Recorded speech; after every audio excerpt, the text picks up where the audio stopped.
No, there are common trends, something which was here the first time I came, which is all this discussion about the Malaysian identity. Who are we? How do we define ourselves? This is not new, it's always there. The question about the identity and the role of Islam within the society, these were questions that were always there. What is more clear for me is that you have a trend. It seems that political claims for more transparency, alternation, new political views, this is something that I felt much more in the civil society. So the people that I met, it might be also that, you know, I met many people who are in that mood. While this is something that I didn't have the feeling the last time I came that it was as powerful as that the people are ready and they want to change and they want something to happen, and even think that the people in power in this country have also the same feeling, that at least if they want to remain in charge, they have to change, they have to reform. So this is something which is not the status quo to take over, is all agree on reforms, one to remain and the other to take over. So this is something which is obvious. I think that in one way and another that there are political changes in the Middle East has an impact. In one way, say we can not to go towards demonstrations, for example, like it was the massive demonstrations that we had in Egypt. It's not this which is taken from the Middle Eastern experience. It's mainly the political changes that something should happen and could happen. So some similar questions and realities and some new things. What I kept on repeating, because this was my feeling, is there are risks in this country. It's a very fragile situation, because anyone who is a bit populist or know how to play with emotions can play the identity politics in a very, very bad way. And the Malaysian people could be ready to follow trends by being driven by emotions, much more by reasonable political commitments. So when you are dealing with, and in fact it's true in Malaysia, but it's true in all the region. You can see this through all the discussions about, the true identity of Malaysian migrations, the relationship with other countries. It seems here, the relationship within, of course, between, it's not only an Islamic issue, it's between with the Chinese, the Indians, the Indonesians. These are things that are ingredients and signals that if someone wants to play the identity politics, he can drive the country into something which could be divisions and not at all, which is exactly the opposite which is needed for your country. I have been repeating in the country that you don't only need equal citizenships, you need also the common narrative. It's not a state that you have to build, it's a nation that you have to shape. And this is complicated, it's very difficult. If you only care about power, you're not shaping a nation. You are running for power and the state power, which now is the power of the common narrative is important. And I don't feel this. Over the last few days, my feeling is there are lots of divisions and questions and troubles, and that's it. There are religious trends and there are political trends. So the religious trends, they are known, we know them, it's not new. When it comes to, the reformists, among the reformists there are many trends.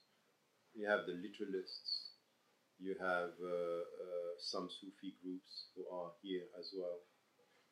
You have rationalists, not far from secularists, but not completely secularists in the way we can see them in the West. There is a very specific type of secularist approach here. So you have this kind of religious divisions in the way we deal with the Islamic reference. And then you have political trends. It's clear that, past in this country has evolved a great deal over the last 20 years. The first time I came in 2000, this was not the same discourse that I'm facing now.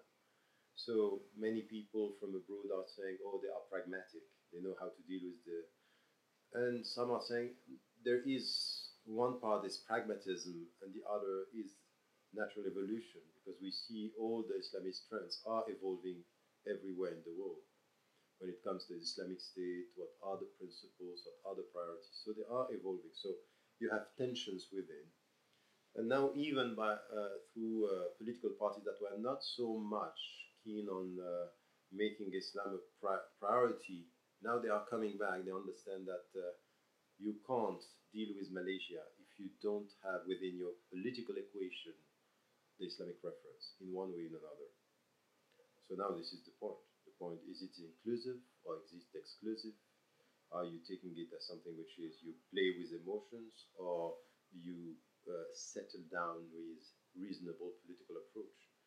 So you know, this country is in need of wise politicians, not only blind politicians for their future, which is sometimes a contradiction in terms. So there is a movement of opening up towards the society and understanding it's more inclusive, but within you have trends that are understanding that they can attract people in the next elections. So at the same time, you have a movement which is opening up, and you have a movement which is narrowing down and using some symbols. You are narrowing down the Islamic reference if you play with symbols and not with meanings. So, for example, when you advocate we are going to implement the hudud, the penal code, you are playing with symbols, not with meanings.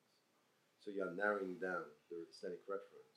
But if you say no, the Islamic reference is justice for all, it's equal citizenship, is acting against corruption, is acting against for more transparency in elections, is equal treatment for all, and not only for Muslims. You are widening, and we have this discourse in this country. So now the point is that for the coming election, it's not sure that the wisest discourse are the more attractive. You have two choices. Either you are involved in politics to change for the next generation, or you are involved in politics only because you want to win the next elections. It's not the same. The point is that I will never accept to be instrumentalized by one side or the other. And not to be instrumentalized is always to stick to your principles. So what I said to people when I met people from the opposition is to tell them, if you were in charge and I would be seeing things that are wrong, I will be against you. So don't take my constructive or criticism against the power now as something which is celebrating your cause.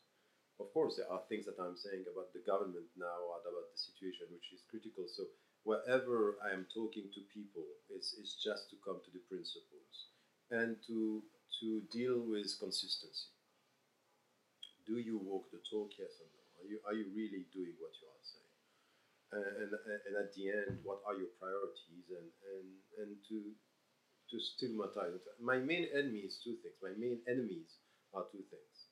The first is populism, because I think it's very dangerous, and dogmatism.